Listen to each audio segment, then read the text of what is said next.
Hello friends, कैसे हैं आप लोग। Welcome back TET C TET. मित्रों, आज मैं बहुत ही महत्वपूर्ण प्रश्नों का संकलन टेट सी टेट में लेकर आया हूं। इसी प्रकार के प्रश्न आप लोगों को परीक्षा हाल में देखने को मिलेंगे, इसलिए आप लोग वीडियो के अंत तक बने रहिएगा। मैं रमेश चतुर्वेदी। यदि आप मेरा चैनल सब्सक्राइब न किए हों तो प्लीज़ सब्सक्राइब कर लें, बेल आइकन को प्रेस कर लें, जिससे आपको इसी प्रकार के महत्वपूर्ण प्रश्नों का संकलन प्राप्त होता रहे। चलते हैं आज के पहले प्रश्न पर। आज का पहला प्रश्न है, निम्नलिखित में से कौन सी शिक्षण अधिगम के लिए एक प्रभावशाली शिक्षण प्रणाली नहीं है। यहाँ निगेटिव पूछा जा रहा है। ऑप्शन है प्रयोग एवं पर्यवेक्षण, संवाद एवं परिचर्चा, दिए गए ज्ञान को दोहराने पर ध्यान केंद्रित करना, या बच्चों को अंतर्दृष्टि के द्वारा अनुमान लगाने के लिए प्रोत्साहित करना। तो इसका ऑप्शन सही होगा नंबर सी, दिए गए ज्ञान को दोहराने पर ध्यान केंद्रित करना। ये निगेटिव है, इसलिए ये ऑप्शन सही होगा, यानी ये नहीं होगा। चूँकि निगेटिव पूछा जा रहा है तो इसलिए ऑप्शन सी सही होगा। शिक्षण अधिगम के लिए प्रभावशाली शिक्षण प्रणाली निम्नलिखित होती है। प्रयोग एवं पर्यवेक्षण प्रणाली, संवाद एवं परिचर्चा प्रणाली, बच्चों को अंतर्दृष्टि के द्वारा अनुमान लगाने के लिए प्रोत्साहित करना, सक्रिय क्रिया आधारित अधिगम प्रणाली, परियोजना प्रणाली आदि होती है। अतः दिए गए ज्ञान को दोहराने या रटने पर ध्यान केंद्रित करके शिक्षण को प्रभावशाली नहीं बनाया जा सकता, इसलिए ऑप्शन सी सही है। चलते हैं अगले प्रश्न पर। अगला प्रश्न है, निम्नलिखित में से कौन से कारक अधिगम को प्रभावित करते हैं। ऑप्शन है विद्यार्थी की अभिरुचि, विद्यार्थी का सामवेगिक स्वास्थ्य, शिक्षा शास्त्रीय रणनीतियाँ, या विद्यार्थी का सामाजिक एवं सांस्कृतिक संदर्भ। तो इसमें ऑप्शन है ए बी सी डी। तो इसका ऑप्शन सही होगा नंबर सी, यानी फर्स्ट, सेकंड, थर्ड और फोर्थ चारों सही है। तो निम्नलिखित में से ये सभी जो है कारक अधिगम को प्रभावित करते हैं। अधिगम को प्रभावित करने वाले कारक निम्नलिखित हैं। विद्यार्थी की अभिरुचि, विद्यार्थी का सामवेगिक स्वास्थ्य, शिक्षा शास्त्रीय रणनीतियाँ, विद्यार्थी का सामाजिक एवं सांस्कृतिक संदर्भ, विद्यार्थी की सीखने की इच्छा, विषय वस्तु का स्वरूप, शिक्षक का विषय ज्ञान, विद्यार्थी का शारीरिक व मानसिक स्वास्थ्य आदि ये सभी हैं। चलते हैं अगले प्रश्न पर। अगला प्रश्न है, निम्नलिखित में से क्या ज्ञान के सार्थक संरचना की प्रक्रिया का एक महत्वपूर्ण पहलू है। ऑप्शन है लगातार अभ्यास तथा बार बार स्मरण करना, पुरस्कार एवं दंड उत्पीड़न प्रतिक्रिया संबंध, या फिर सामाजिक पारस्परिक क्रियाएं। तो इसका ऑप्शन सही होगा नंबर डी, सामाजिक पारस्परिक क्रियाएं। तो सामाजिक पारस्परिक क्रियाएं ज्ञान के सार्थक संरचना की प्रक्रिया का एक महत्वपूर्ण पहलू है। वाइगोत्स्की का मानना है कि बच्चे अपने ज्ञान का निर्माण सामाजिक पारस्परिक क्रिया द्वारा करते हैं। वाइगोत्स्की के अनुसार बच्चों की भाषा, स्मृति, अमूर्त चिंतन, प्रत्यय निर्माण आदि कौशलों के विकास में सामाजिक पारस्परिक क्रियाएं महत्वपूर्ण भूमिका निभाती हैं। चलते हैं अगले प्रश्न पर। अगला प्रश्न 18वां है, जब विद्यार्थी पुरस्कार पाने की इच्छा से बार बार किसी गतिविधि को करने का निर्णय लेते हैं, जैसा कि एक प्रयोग का नियोजन एवं संचालन करना होता है, जो कि प्रत्यक्ष रूप से उस गतिविधि से संबंधित नहीं है, जैसा कि एक स्टार या बैज प्राप्त करना होता है। ऐसी स्थिति में क्या संभावना उत्पन्न होती है? ऑप्शन है समझने के लिए अधिगम से आनंद प्राप्त करना, पुरस्कार के बिना भी उस गतिविधि में लगे रहना, या फिर अन्य लोगों को खुश करने के लिए कार्य करने के बजाय स्वयं की निपुणता के लिए उद्देश्य निर्धारित करना, या अधिगम के प्रति भौतिकवादी अभिवृत्ति का विकास करना। तो इसमें से ऑप्शन सही होगा नंबर डी, अधिगम के प्रति भौतिकवादी अभिवृत्ति का विकास करना। जब विद्यार्थी पुरस्कार पाने की इच्छा से बार बार किसी गतिविधि को करने का निर्णय लेते हैं, जैसा कि एक प्रयोग का नियोजन एवं संचालन करना होता है, जो कि प्रत्यक्ष रूप से उस गतिविधि से संबंधित नहीं है, जैसा कि एक स्टार या बैज प्राप्त करना होता है, ऐसी स्थिति में अधिगम के प्रति भौतिकवादी अभिवृत्ति के विकास की संभावना होती है। यह भौतिकवादी अभिवृत्ति पुरस्कार मिलने तक विद्यार्थियों को गतिविधि को करने के लिए प्रेरित करेंगी। जब विद्यार्थी को पुरस्कार मिलना बंद हो जाएगा, तब वह गतिविधि करना भी बंद कर देगा। इसलिए भौतिकवादी अभिवृत्ति को बढ़ावा देने वाले अभिप्रेरकों को नकारात्मक अभिप्रेरक की श्रेणी में रखा जाता है। इसलिए ऑप्शन डी सही होगा। चलते हैं अगले प्रश्न पर। अगला प्रश्न 19वां है, संज्ञान एवं संवेग के बीच किस प्रकार संबंध होता है? ऑप्शन है एक दिशीय संवेग संज्ञान को प्रभावित करते हैं, एक दिशीय संज्ञान संवेगों को प्रभावित करता है, द्विदिशीय दोनों के बीच एक गतिशील पारस्परिक क्रिया होती है, फिर एक दूसरे से स्वतंत्र होते हैं। तो इसका ऑप्शन सही होगा नंबर सी, द्विदिशीय दोनों के बीच एक गतिशील पारस्परिक क्रिया होती है।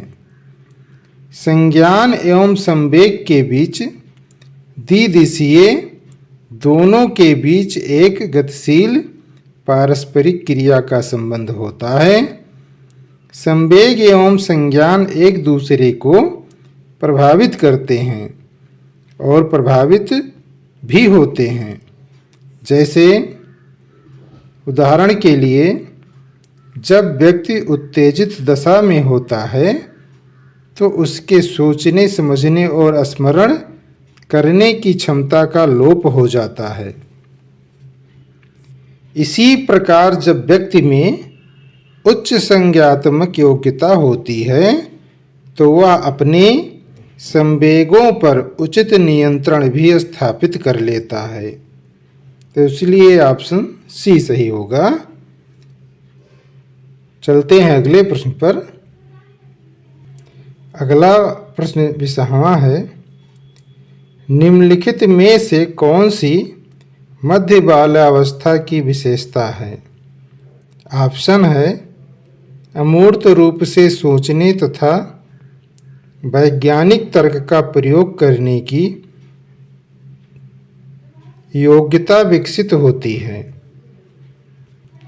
या फिर बच्चे तार्किक एवं मूर्त रूप से सोचना प्रारंभ कर देते हैं, या अधिगम मुख्य रूप से संवेदी एवं चालक गतिविधियों द्वारा घटित होता है, या शारीरिक वृद्धि एवं विकास बहुत तेज गति से होता है। तो इसका ऑप्शन सही होगा नंबर बी। बच्चे तार्किक एवं मूर्त रूप से सोचना प्रारंभ कर देते हैं। मध्य बालावस्था में बच्चे तार्किक एवं मूर्त रूप से सोचना प्रारंभ कर देते हैं। कोल के अनुसार मध्य बाल्यावस्था 6 से 12 वर्ष की आयु होती है। पियाजे ने इस अवस्था को मूर्त संक्रियात्मक अवस्था कहा है, जिसमें बालक तार्किक और मूर्त रूप से चिंतन करने लगता है। इसी अवस्था में विलोमीयता और संरक्षण जैसे गुणात्मक मानसिक योग्यताओं का विकास होता है। चलते हैं अगले प्रश्न पर। अगला प्रश्न है, परिवार एवं पास पड़ोस बच्चों के सामाजिकरण की ऑप्शन है प्राथमिक एजेंसियां हैं, मध्य एजेंसियां हैं या द्वितीयक एजेंसियां हैं या मनोवैज्ञानिक एजेंसियां हैं। तो इसका ऑप्शन सही होगा नंबर ए, प्राथमिक एजेंसियां हैं। परिवार एवं पास पड़ोस बच्चों के सामाजिकरण की प्राथमिक एजेंसियां हैं। बालक जन्म के बाद परिवार के ज़्यादा से ज़्यादा सदस्यों के संपर्क में आता है और उनके क्रियाकलापों तथा व्यवहार के तौर तरीकों से उनके विविध स्वरूपों जैसे क्रोध करना, चिल्लाना, हंसना, हाथ, भुजा, पैर आदि हिलाने की अनुक्रियाओं का अनुकरण करता है। इस प्रकार की विशेष भाव भंगिमाओं से उसे परिवार के लोगों से घुलने मिलने तथा उनसे स्वयं को जोड़ने में सहायता मिलती है। इसी प्रकार वह स्थान तथा गांव जहां बच्चा बड़ा होता है उससे उसका पास पड़ोस बनता है। पास पड़ोस के भौतिक तथा सामाजिक वातावरण में उसका सामाजिकरण होता है। चलते हैं अगले प्रश्न पर। अगला 22वां प्रश्न है, बाल्यावस्था की अवधारणा से क्या अभिप्राय है? ऑप्शन है समकालीन सामाजिक संरचनावादी वैज्ञानिकों के अनुसार यह एक सामाजिक संरचना है। यह एक है कि बच्चे दुष्ट रूप से पैदा होते हैं और उन्हें सभ्य बनाना होता है।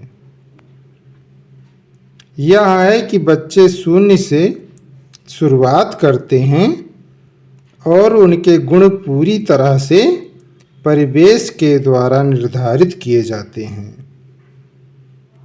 यह विभिन्न सांस्कृतिक संदर्भों में सार्वभौम रूप से समान है। तो इसका ऑप्शन सही होगा नंबर ए, समकालीन सामाजिक संरचनावादी मनोवैज्ञानिकों के अनुसार यह एक सामाजिक संरचना है। समकालीन सामाजिक संरचनावादी मनोवैज्ञानिकों के अनुसार बाल्यावस्था एक सामाजिक संरचना की अवस्था है। बाल्यावस्था में सामाजिकरण की गति तीव्र हो जाती है। बालक समाज के प्रत्यक्ष संपर्क में आता है, जिसके फलस्वरूप उसका सामाजिक विकास तीव्र गति से होता है। बाल्यावस्था में समूह सदस्यता, सामाजिक गुण, बहिर्मुखी प्रवृत्ति, सामाजिक स्वीकृति की चाह, मित्र चयन आदि सामाजिक गुणों का विकास होता है। चलते हैं अगले प्रश्न पर। अगला प्रश्न 23वां है। समाज में विभिन्न लिंगों के लिए उपयुक्त मानी जाने वाली प्रारूपिक विशेषताओं के बारे में जनसामान्य की अवधारणाओं को क्या कहते हैं?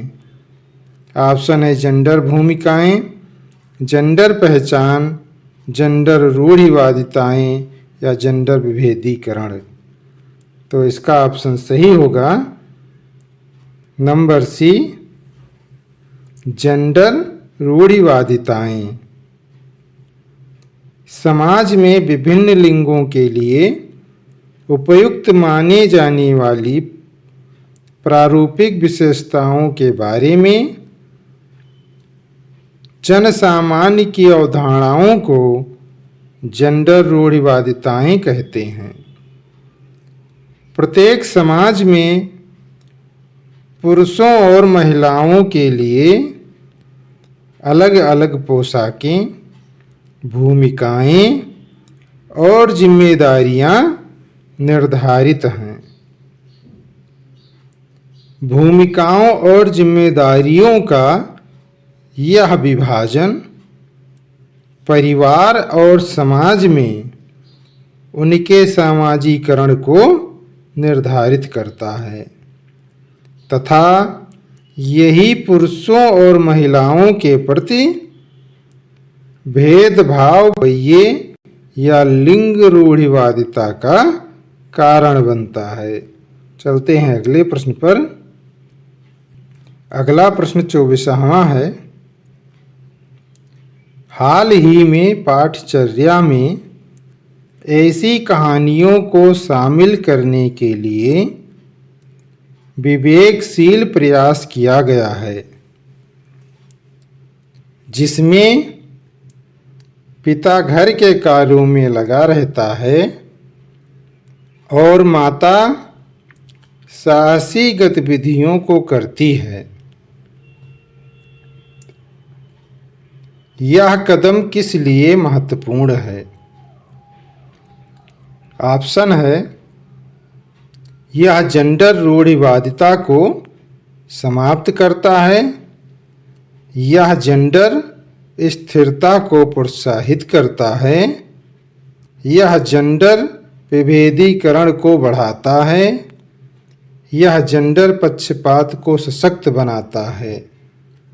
तो इसका ऑप्शन सही होगा नंबर ए, यह जेंडर रूढ़िवादिता को समाप्त करता है। हाल ही में पाठचर्या में ऐसी कहानियों को शामिल करने के लिए विवेकशील प्रयास किया गया है जिसमें पिता के घर के कार्यों में लगा रहता है और माता साहसी गतिविधियों को करती है। यह कदम जेंडर रूढ़िवादिता को समाप्त करता है। आमतौर पर पाठ्य पुस्तकों में पुरुषों को घर का मुखिया, मालिक, संपत्ति की देखभाल करने वाला और साहसिक कार्यों में संलग्न माना जाता है, जबकि महिलाओं को घर संभालने, बच्चों और बड़े बूढ़ों की देखभाल करने तथा घरेलू कार्यों में संलग्न माना जाता है।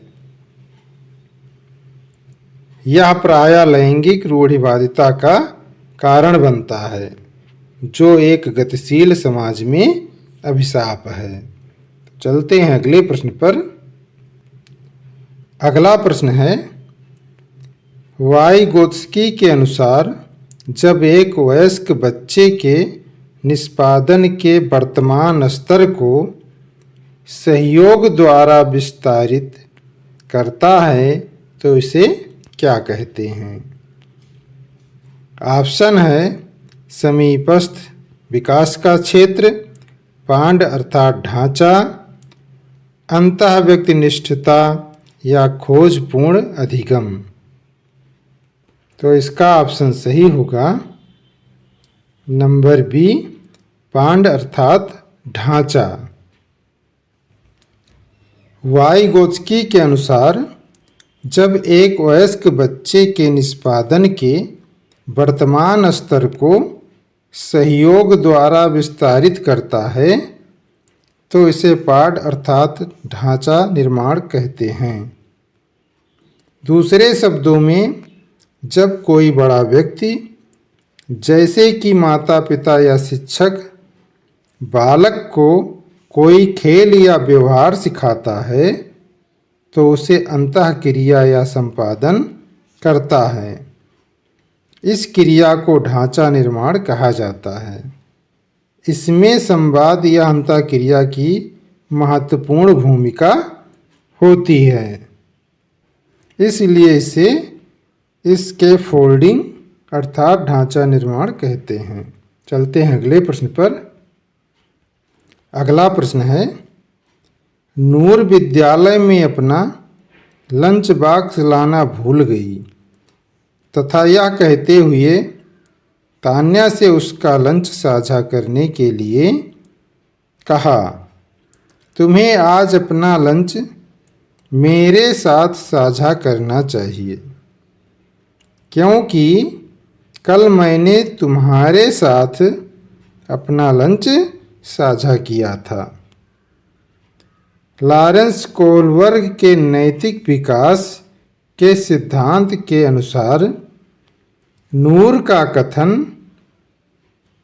अभिविन्यास प्रारूप को किस अवस्था पर दर्शाता है? ऑप्शन है आज्ञापालन पूर्व परंपरागत, अच्छा होना परंपरागत, आदान प्रदान परंपरागत या कानून एवं व्यवस्था पश्च परंपरागत। तो इसका ऑप्शन सही होगा नंबर सी, आदान प्रदान परंपरागत। यदि नूर विद्यालय में अपना लंच बॉक्स लाना भूल गई तथा यह कहते हुए तान्या से उसका लंच साझा करने के लिए कहती है कि तुम्हें आज अपना लंच मेरे साथ साझा करना चाहिए क्योंकि कल मैंने तुम्हारे साथ अपना लंच साझा किया था।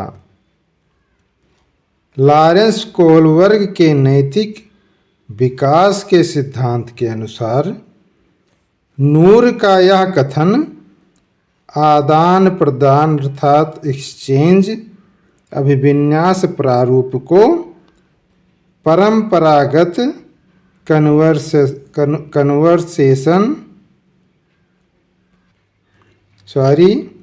कन्वेंशनल अवस्था पर दर्शाता है। दूसरे शब्दों में परंपरागत स्तर के प्रथम उपसोपान पारस्परिक संबंध स्तर या पारस्पर एक रूप अभिमुखता में बच्चों में विश्वास, दूसरों का ख्याल रखना, दूसरों के प्रति निष्पक्ष व्यवहार करना आदि उसके नैतिक व्यवहार को आधार बनाते हैं। चलते हैं अगले प्रश्न पर। अगला प्रश्न है, किसके अनुसार बच्चों के चिंतन के बारे में सामाजिक प्रक्रियाओं तथा सांस्कृतिक संदर्भ के प्रभाव को समझना आवश्यक है? ऑप्शन है जीन पियाजे, Leo Vygotsky, Albert Bandura, Lawrence Kohlberg. तो इसका ऑप्शन सही होगा number B, Leo Vygotsky.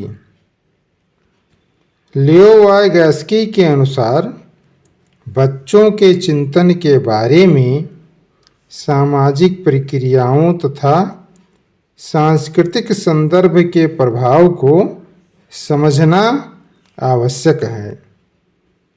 Vygotsky का मानना है कि सामाजिक एवं सांस्कृतिक संबंधों से ही संरचनात्मक कौशल का विकास होता है। उनके अनुसार अधिगम व विकास सांस्कृतिक व सामाजिक वातावरण के मध्य साथ साथ चलते हैं। उनका कहना है कि बालक का विकास सामाजिक एवं सांस्कृतिक गतिविधियों से अलग नहीं किया जा सकता। चलते हैं अगले प्रश्न पर। अगला प्रश्न 28वां है। पियाजे के संज्ञात्मक विकास के सिद्धांत से निहितार्थ निकालते हुए एक ग्रेड 6 से 8 के शिक्षक को अपनी कक्षा में क्या करना चाहिए? ऑप्शन है, ऐसी समस्याएं प्रस्तुत करनी चाहिए जिसमें तर्क आधारित समाधान की आवश्यकता होती है। एक अवधारणा को पढ़ाने के लिए केवल मूर्त सामग्रियों का प्रयोग करना चाहिए। केवल निर्धारित पाठ्यक्रम पर निर्भर रहना चाहिए या तार्किक बहस के प्रयोग को हतोत्साहित करना चाहिए। तो इसका ऑप्शन सही होगा नंबर ए। ऐसी समस्याएं प्रस्तुत करनी चाहिए जिसमें तर्क आधारित समाधान की आवश्यकता होती है। पियाजे के संज्ञात्मक विकास के सिद्धांत से निहितार्थ निकालते हुए एक ग्रेड 6 से 8 के शिक्षक को अपनी कक्षा में ऐसी समस्याएं प्रस्तुत करनी चाहिए जिसमें तर्क आधारित समाधान की आवश्यकता होती है, क्योंकि पियाजे का मानना है कि बच्चे अपने ज्ञान का निर्माण स्वयं करते हैं। इसलिए उनके समक्ष ऐसे परिस्थितियों का निर्माण करना चाहिए जिसमें वह स्वयं खोज के द्वारा अधिगम अनुभव प्राप्त कर सकें। चलते हैं अगले प्रश्न पर। अगला प्रश्न 29वां है। हावर्ड गार्डनर के बहुबुद्धि सिद्धांत के अनुसार तार्किक गणितीय बुद्धि वाले एक व्यक्ति की क्या विशेषताएं हो सकती हैं? ऑप्शन है, दृश्य स्थानिक परिवेश को सटीक रूप से ग्रहण करने की योग्यता, संगीतमय अभिव्यक्तियों के आवाज के स्तर, ताल एवं सौंदर्य परक गुणों को उत्पन्न करने एवं प्रशंसा करने की योग्यता, पैटर्न को खोजने की एवं तर्क की लंबी श्रृंखला को हल करने की क्षमता और संवेदनशीलता, या